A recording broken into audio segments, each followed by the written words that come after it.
It's a pleasure for me to be with you. I'm 80 years old, but I'm still functioning. My brain is functioning, and I'm very happy. Happy. It looks as if the gods love me, and not only the gods. In Sindelfingen, Germany, there were nearly 3,000 people, and I was very, very happy to receive finally a standing ovation. You know, some years ago, we all learned in school that life on Earth all started with atoms connecting each in the primary atoms connecting themselves to molecules and so on. And now Professor Dr. Vikram Singh clearly stated this is not true anymore. Life on Earth has come from outside. The first information came from outside. We're not born on this planet.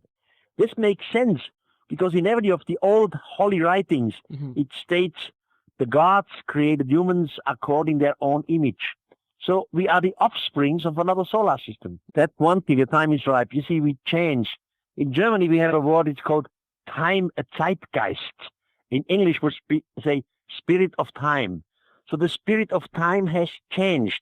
The situation is not anymore the same now as 40, 50 years ago or as 100 years ago. You see, 100 years ago, when a brilliant professor, a linguist, for example, translated an old writing, and in this old writing, you read something about flying into the sky, coming together with God, angels coming down from the sky. So it was all translated in a religious manner. In the meantime, because of the change of time, we translate it in a different manner. For example, take the word angel. What is an angel? Well, an angel is a being, a messenger, has come down from the sky. So in ancient times, we said angel is a helper of God, of the almighty, wonderful God. In the meantime, we can say angel, that's an extraterrestrial. And the archangel is the leader of an extraterrestrial. Or we have humans which have been taken up to heaven.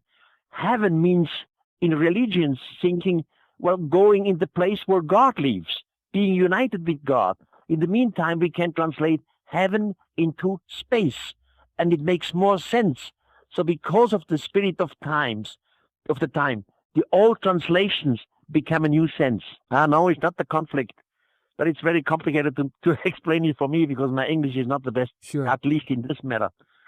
You see, the information of life comes from outside.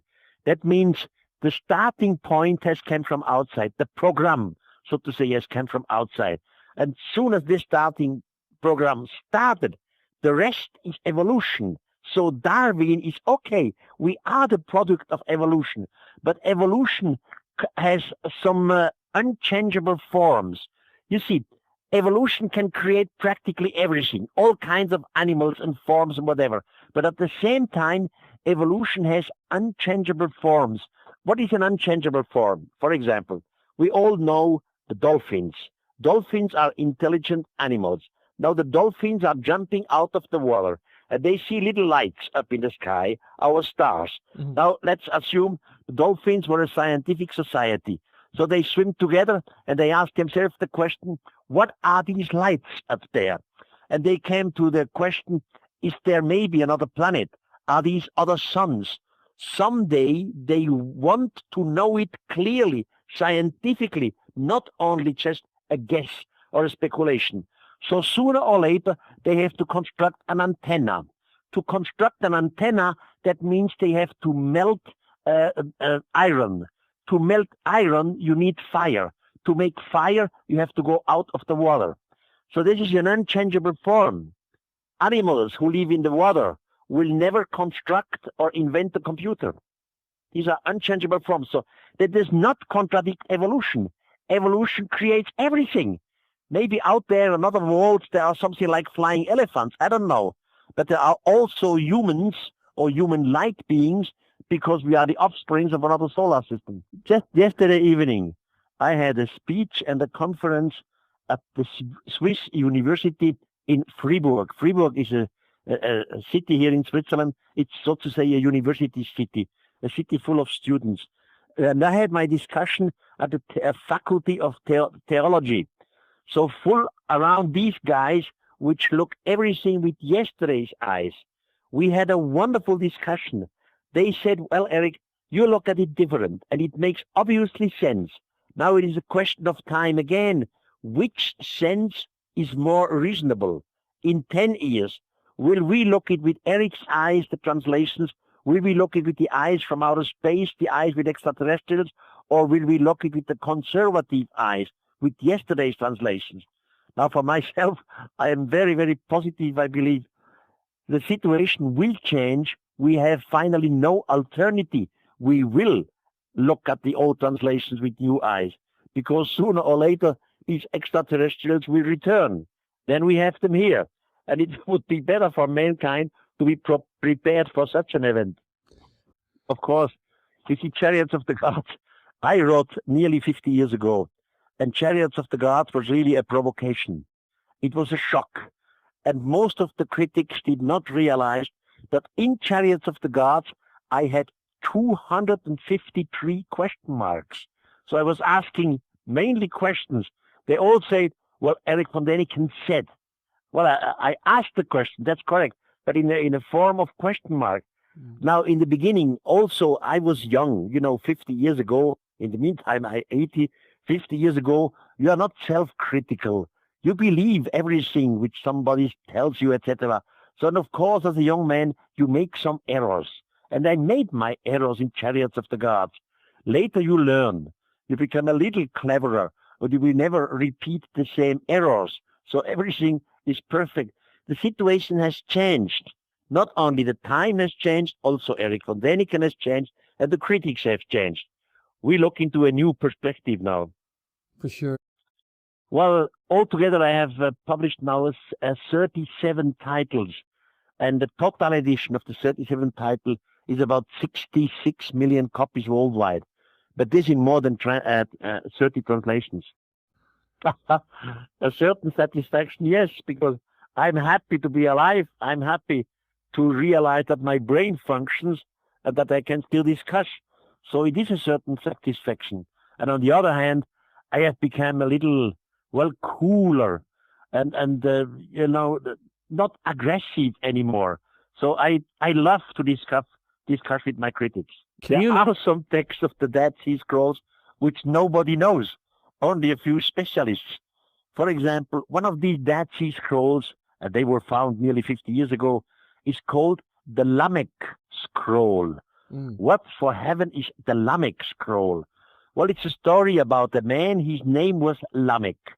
And according to the Dead Sea Scroll, Lamech was a rich shepherd. He was around with his sheep, and after some months, he came back to his home tents. And he found there a newborn baby. And Lamech's wife, her name was Batenosh. And Lamech said to Batenosh, "This can't be my child. It's impossible. The boy looks completely different than the other children, and because of time, I was away now more than 4 months. It is not possible that this is my child." But Batenosh, the wife, she started swearing that nobody touched her sexually. She even says, "I swear you, dear father, Lamech, no shepherd touched me, no guardian, no watchman, nobody." But still, there is the boy. So Lamech goes to his own father, which is the biblical Methuselah, and tells him the story about this boy and his family. Methuselah himself doesn't know what to do and goes to his father, which means now the grandfather of Lamech. And this father of Methuselah is nobody than Enoch, the biblical prophet Enoch, which disappears in a fiery chariot into heaven or into space. And Enoch says to his son Methuselah, "Go back to your son Lamech.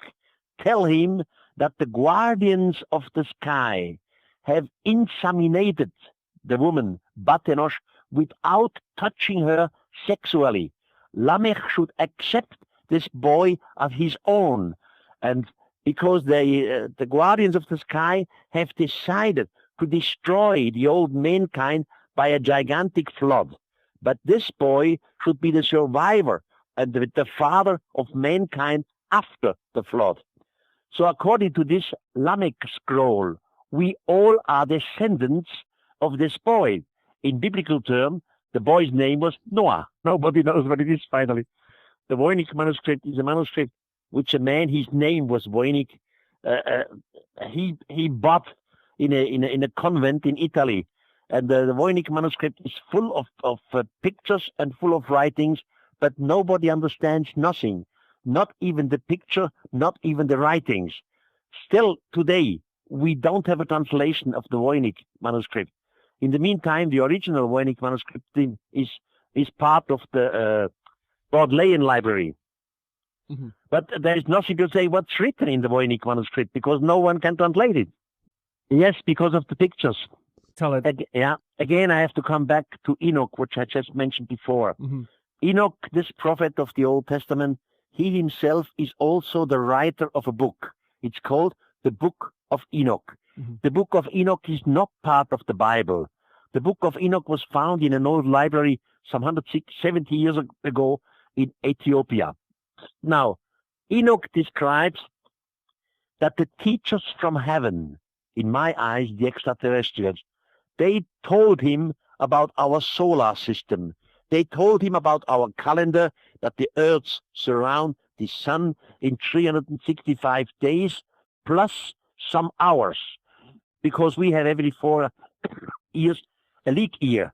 Mm-hmm. So all this is described in the Book of Enoch. Now, coming back to the Voynich manuscript, according to some pictures, it looks as if he would describe exactly the same what Enoch described, because you see on some pictures that the earth surrounds the sun, and then you see some figures which you cannot correctly translate, but it could have the same meaning as 350 days around the sun, mm-hmm. plus some hours of this leap days.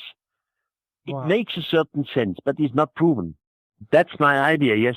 Yeah. At least part of it, at least the astronomical part of it. The Book of Enoch was the source, and somebody made a mixture out of it in an unknown language with not understandable pictures. That's my idea.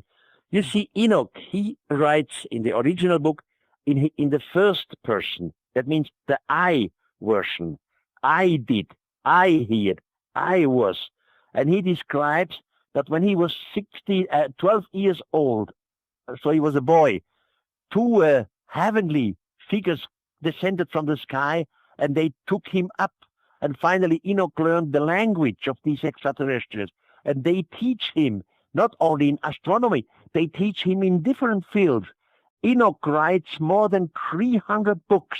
And before he disappears in a fiery chariot with the extraterrestrials, he gives these 300 books to his son, Methuselah, with the order, keep these writings of your father Enoch for the generations after the great flood.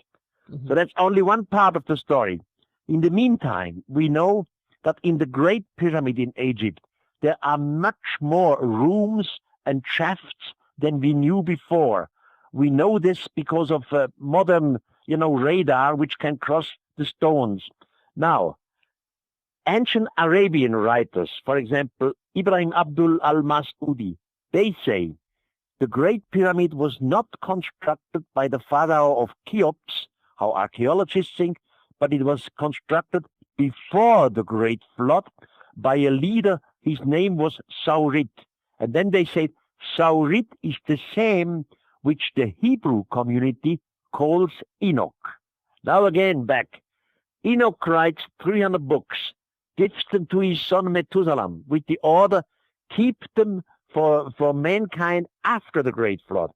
Arabian historians say the Great Pyramid was constructed before the Great Flood by Saurit, but Saurit is the same which the Hebrew calls Enoch.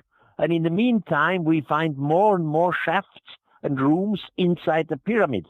So I suggest sooner or later we will find in or under the Great Pyramid some books of Enoch. And that would be for some of our society a catastrophe. Yeah, Enoch related to Noah. Yeah. We really don't know. You see, not only the 10 patriarchs before the Great Flood in the Bible, they have extremely high ages, not only. Also the Maya rulers or the Sumerian rulers, the so-called kingdoms in the Sumerian kings list, there you find figures which we cannot understand anymore. Gigantic, they lived for hundreds and thousands of years. We don't know if this is all exaggeration or if it's true. So we have no final answer. Mm. Now, we have old Indian writings where they clearly say that the cities in the sky came from outside, not from our solar systems. Out of these cities in the sky came smaller vehicles. The old Indians call these vehicles the Vimanas. Mm-hmm. And there is no tradition of Vimanas constructed on Earth. There is no evolution, technological evolution of Vimanas. On Earth, we never had industries to construct Vimanas or spaceships or whatever. All these flying beings in their flying cities, they came from outside. In Indian literature, we even have discussions where some humans ask these extraterrestrials, where do you come from? No one says, we came from another continent, like, for example, Atlantis. They all say, we came from another solar system. So it was not the human technology. It was technology of extraterrestrials. Mm-hmm. Yeah, I mean, you can go on and explain everything with yesterday's eyes. They mean everything with evolution, normal, natural evolution, etc. But if you do this, then you ignore the facts. You ignore, for example, the old texts which say it, which speak a different language, or you ignore all the sculptures and the paintings on the walls worldwide. Sculptures, for example, on temples, Maya temples, where you see the gods descending from the sky. You see the tombstone of Palenque, where one of them is sitting in there in a kind of machinery, and he uses two hands to manipulate control. He's sitting on a chair like a racing motorcyclist, and outside of his chair, a linking flame comes out. So that would mean we ignore all these chiselings. We have to change our opinion. Mm-hmm. Especially, you see, these so-called gods, the extraterrestrials, thousands of years ago, before they disappeared, they promised our forefathers, we will return one day. And I think it makes more sense to take this promise into consideration. Every living religion today believes that their gods come back. For example, I am educated as a Christian. We believe that Jesus Christ will return one day. But the Muslim community believe that their Mahdi will return one day. As we know, the great Jewish community believes that one day their Messiah will return. So every living religion has the belief of the return of someone. And this existed already in the past. Some hundreds and thousands of years ago, the cultures all, they believed of the return of some of the heavenly beings. And they will return. And therefore, I think it makes more sense. It is reasonable to be prepared for such an event than to be shocked when it happens. Because when we are prepared with this is a global shock, a catastrophe. Well, of course, I know in the meantime exactly the geographical position, what is this. In the English language, I have published a book, History is Wrong. Yeah. And in this book, History is Wrong, I give the whole story about this metal library, what all happened, all the intrigues and the accusers and etc. And also I give the exact geographical position where this metallic library does exist. I don't have it now in my mind. I don't have the book in front of me. Sure. But you have to read History is Wrong. Anyhow, this metal library does exist, definitely. And it contains unknown writing from an unknown society. Put it on small leaves of metal, like stamps. They are not chiseled. They are pointed into the metal. And it has to do something with the religion of the Mormons. Mm. You see, the Mormons are a wonderful community. They not only live in the United States, the state of Utah, the Mormons, they live worldwide. And according to the Book of Mormon, their ancestors have brought from overseas some metallic libraries to the American continent. And in the beginning, some thousands of years ago, the forefathers of the Mormons always have handed down, they have written what happened to them, their contact with extraterrestrials, etc. And all this is written on metal too. So all these metallic libraries from the deep past has something to do with today's religion of the Mormons. Crespi collection, oh God, I knew him. Father Crespi was an old man, a brilliant man. He was a Jesuit priest, and he lived in Cuenca. Cuenca is a place in the mountain in Ecuador. And because Father Crespi always helped the Indian. He helped them, he had them present, he gave them money, he helped them with taxes, he helped them against the state, etc. And therefore, the Indians brought him present, and they brought him all kinds of sculptures, including metallic tablets. I have photographed in Father Crespi's cellar and in the backyard more than 200 metallic tablets with all kinds of inscriptions and pictures on it, pictures which are not known to our archaeology. By the way, again, some of these pictures are in the book History is Wrong. You see, Father Crespi died.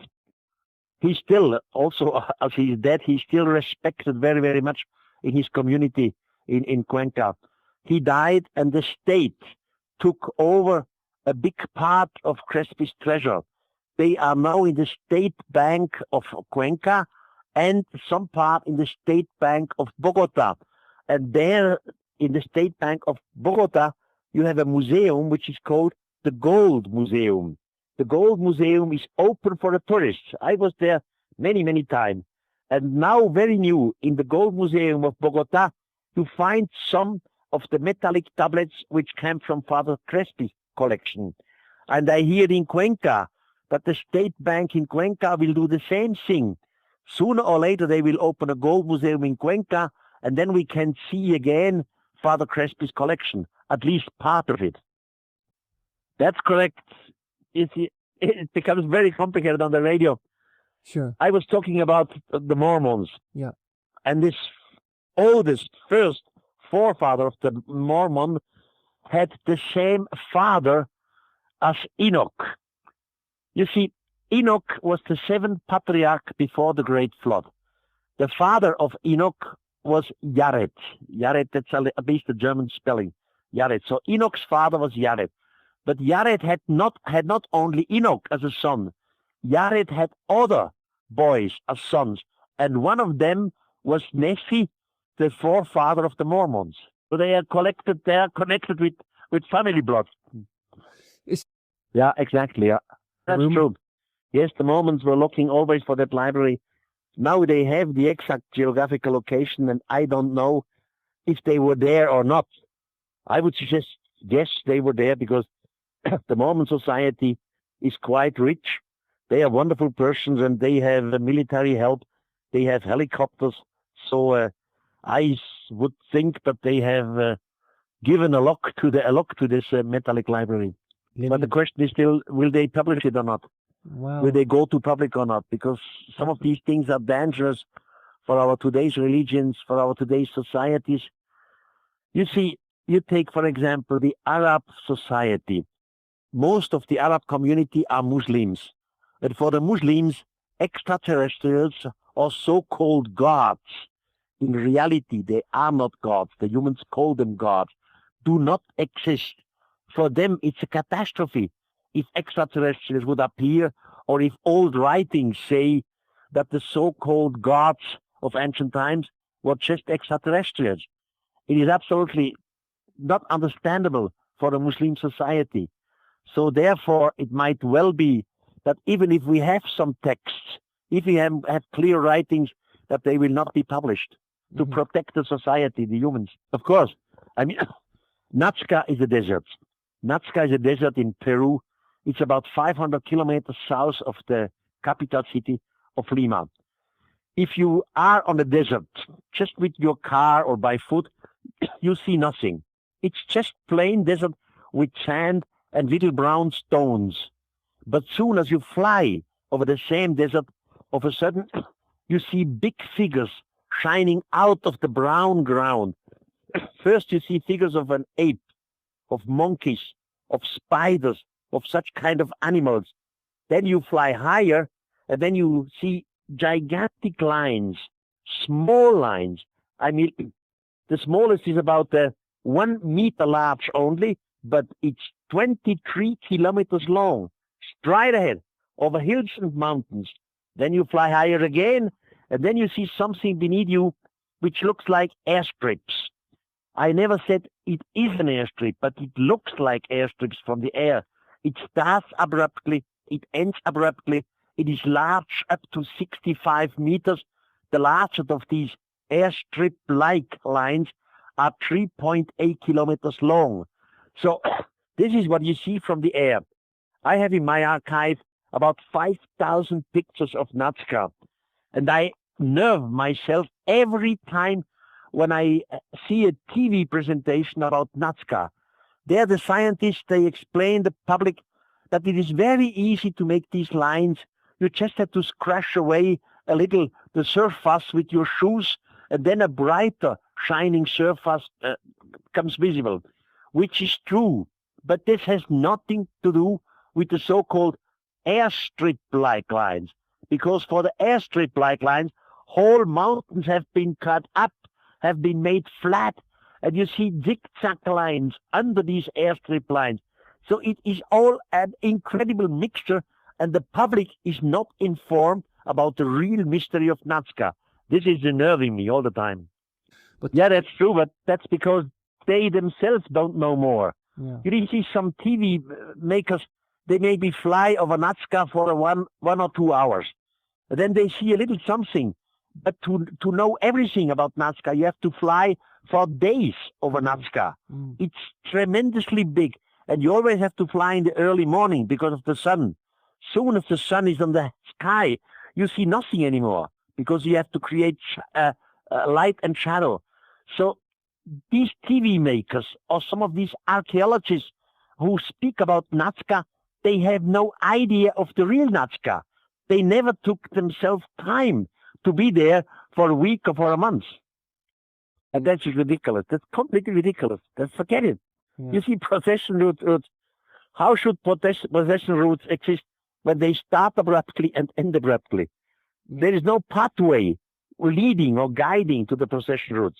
No, it's all the ancient explanations really makes no sense. Yeah.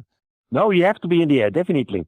It makes no sense. There are some hills, and on some hills you see small lines pointed to the next hill. But to have an overlook of this whole mystery of Nazca, you have to fly over this desert. There's no other way. Mm. It's always a question of the spirit of time. As we Zeitgeist. mentioned before, 100 years ago, we had no aircraft. Our professors knew nothing about space travel. So they looked at all these mysteries with their eyes hundreds of years ago. It was another spirit of time.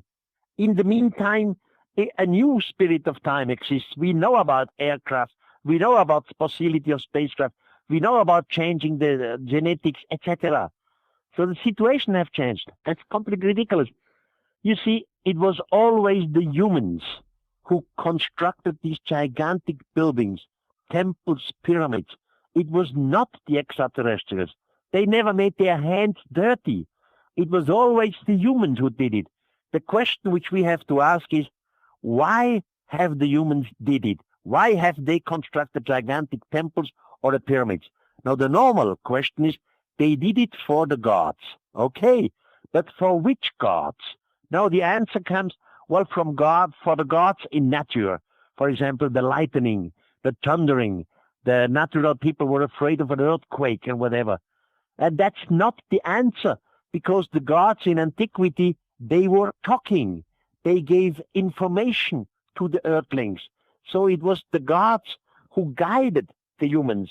It was the so-called gods, I mean the extraterrestrials, in the case of Enoch, who made the planning for the Great Pyramid, the engineering stuff, the planning. But the work itself, the dirty work, it's always the human who made it for the gods. Well, in the meantime, yes, it is more believable. You see, concerning this Palenque plot, it's a tombstone. We have in the past 14 scientific explanations. The discovery was made in 1952 by the French Mexican archaeologist, Professor Dr. Rutz, and he had an explanation for it. In 1952, since 1952, 14 different explanations had followed, always with some new ideas. But in our times, the newest explanations came not from Erich von Däniken, it came from archaeologists. Professor Dr. Stewart is the absolutely world recognized translator in Maya writing. And in his newest book, he says, the explanation is of this tombstone, there is a figure. The figure's name is Pakal, because we find the name on the plate, it's written down. But Pakal does not fall into the earth. Pakal is rising up into the sky, into space. And on the whole tombstone, every little thing you do, we will see, has to do something with space. So this is the newest translation from Maya specialist, not from Erich von Däniken. Of course, I'm always writing. It's a never-ending story. And I am not alone anymore. You see, we have this wonderful organization called the Ancient-Astronaut Society, and there are thousands of people, and some of them are quite academics from different fields and universities, and they're all working and writing me their results, or they are publishing their own books. So the situation really changes. Mm-hmm. And as I said, I am now 80 years old, so I really don't care anymore if I am accused, because I am in the better situation than the others. Yeah. Look, when I write something about Nazca in Peru, or when I write something about Palenque, which we just discussed, I know the scientific literature. I know what the colleagues of the scientific community had to say about this mystery. But on the other side, the academics, they don't know Erich von Däniken's writings. They maybe just heard of Chariots of the Gods, and that's it. They have no idea that I have published 37 books in the meantime. So I am in the better situation. I know more than the other side knows. So to talk with critics, it makes a pleasure for me. Of course, I always learn that every specialist in his field knows much more than Erich von Däniken. For example, when I talk to a professor in Egyptology, I know that this respectful personality knows much more about Egyptology than Erich von Däniken. But on the other hand, Erich von Däniken knows much more about his field than the professor in Egyptology. Mm-hmm. It is a pleasure to talk with you. And I will be again in California at Joshua Tree. Oh. That's far away from your place, I guess.